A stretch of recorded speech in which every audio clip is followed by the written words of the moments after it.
NITI Aayog meet in the national capital being attended by all BJP chief ministers. The meet was chaired by the Prime Minister. Remember, very much in focus is the Prime Minister's 2047 Viksit Bharat plan. In fact, that is the theme of the meeting. But a huge political controversy over the meeting as well, as Chief Minister Mamata Banerjee said that her mic was turned off and that she was not allowed to speak beyond 5 minutes. Now, the government has countered that claim as well, with the PIB fact-checking the claim, saying that it is a misleading statement. Now, however, Finance Minister Nirmala Sitharaman has also taken to social media platform X to counter a Congress spokesperson who said that this is absolutely shameful that Mamata Banerjee's mic was switched off. Finance Minister Nirmala Sitharaman said that we heard Chief Minister Mamata Banerjee and she spoke her full time. In fact, Nirmala Sitharaman went on to say that the screen in front of our tables kept showing the time. A few other chief ministers spoke beyond their allotted time as well. In her tweet, she said that Mamata Banerjee has chosen to spread falsehood. I was happy she attended, said Finance Minister Nirmala Sitharaman. This as other opposition leaders have, of course, boycotted the meet over the union budget. Listen in to all the reactions that have come in.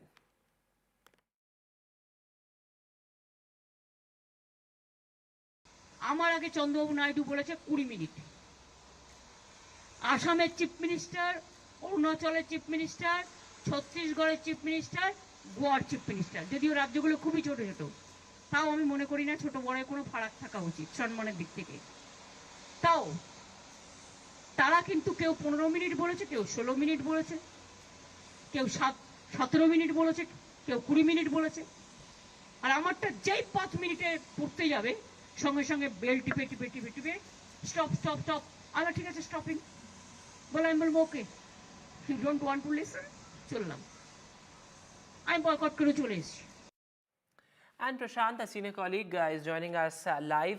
Prashant, the theme of this particular meeting very much has been the Viksit Bharat 2047 plan of the Prime Minister's, but this huge political controversy with Mamata Banerjee claiming her mic was switched off, she was not allowed to speak beyond 5 minutes. In fact, yesterday she said that she will be raising the concerns of the opposition and she is representing all states there, but the government countering that claim very vociferously. Yes, Vedanta, you're right.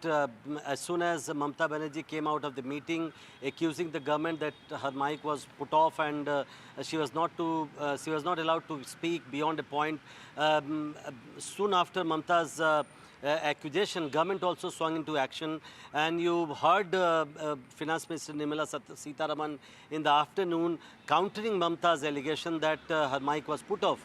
Nirmala Sitharaman categorically said that what Mamata Banerjee was saying was not true, and every chief minister was given an ample amount of time to put forth his or her views, and Mamata Banerjee was no exception.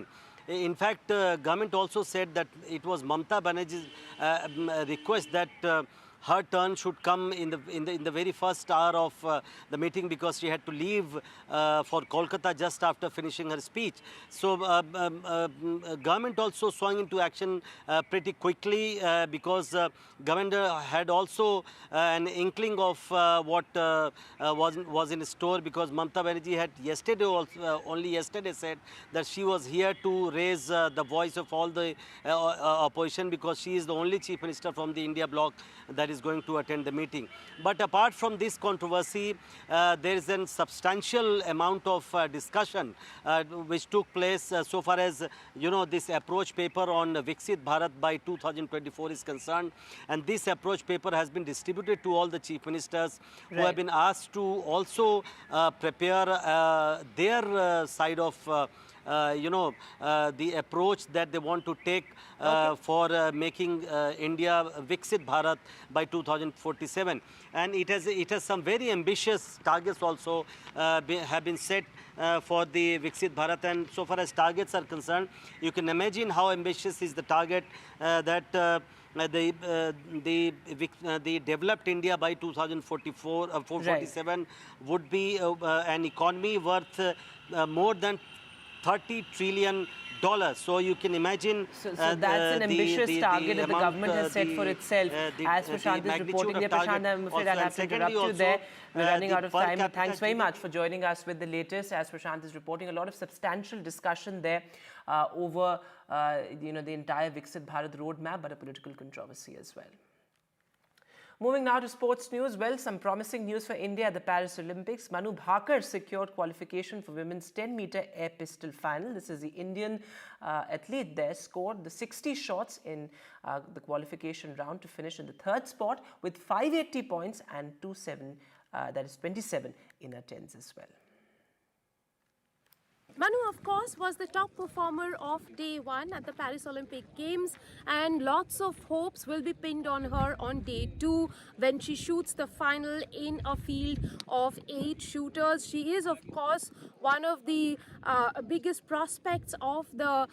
and brightest prospects of the Indian shooting team.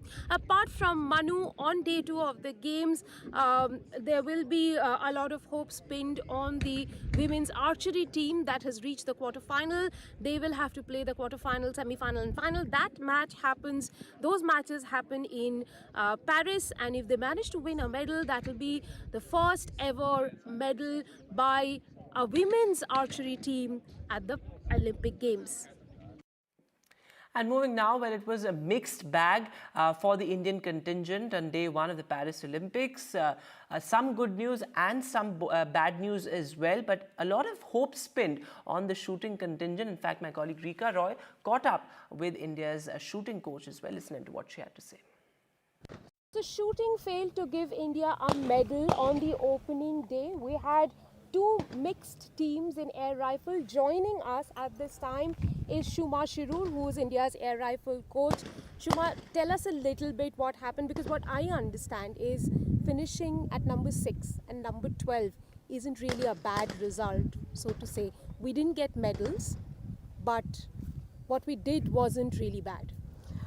Yes, definitely one of our teams finished 6th. That was just 1 medal away from the bronze medal playoff, but definitely it was disappointing, heart-wrenching, but nevertheless we have our learnings from today, and we continue to have a lot of confidence in our athletes, in our shooters, and we look forward to their performances in the coming few days. Shuma, one of the teams of Arjun and Ramita, they started very well. They had a spectacular start, but then they slowed down.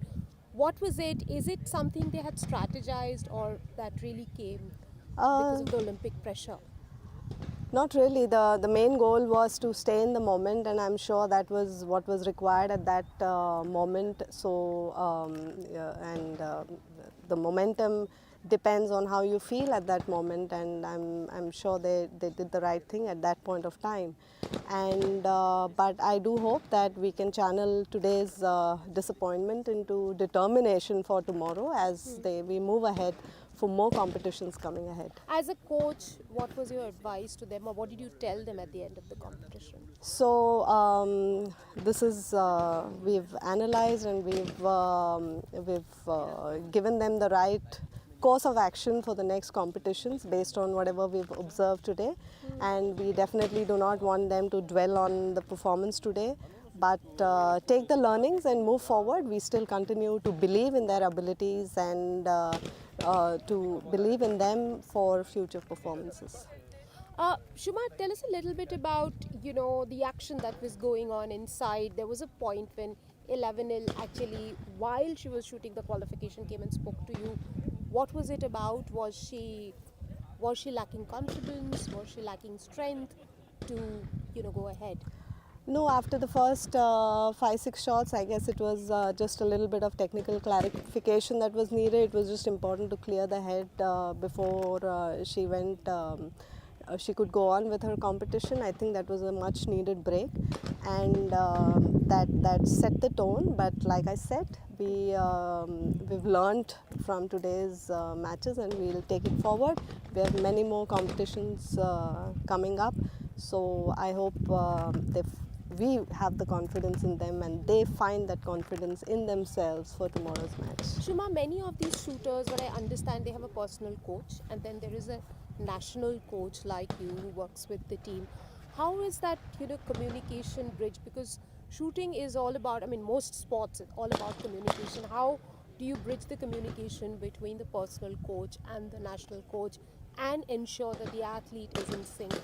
I think this is the most common thing, most natural thing. Every athlete is bound to have their personal coaches, but in a competitive environment, we national coaches are here to help them to perform, and so the roles are clearly very well defined, and they have each department has its own section and its own goals for a competition. So I think it's like I say that we don't teach them how to shoot, but we definitely teach them how to perform. So it's Okay, one last question. I know you have a team of 21 girls and boys, but as a coach, how many medals are we expecting? I know you will probably say 9 out of 10 times we are expecting most of them to win medals, but realistically. But of course, for every Indian, I would say that's a dream come true, and that is what we are all hoping for. But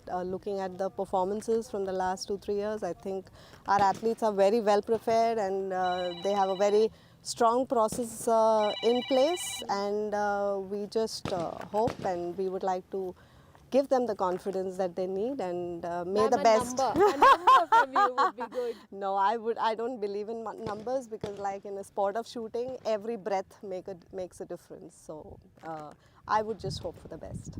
Right, so the Indians didn't have a good start, but don't be disappointed, because there are 21 of them currently shooting at the Paris Olympic Games.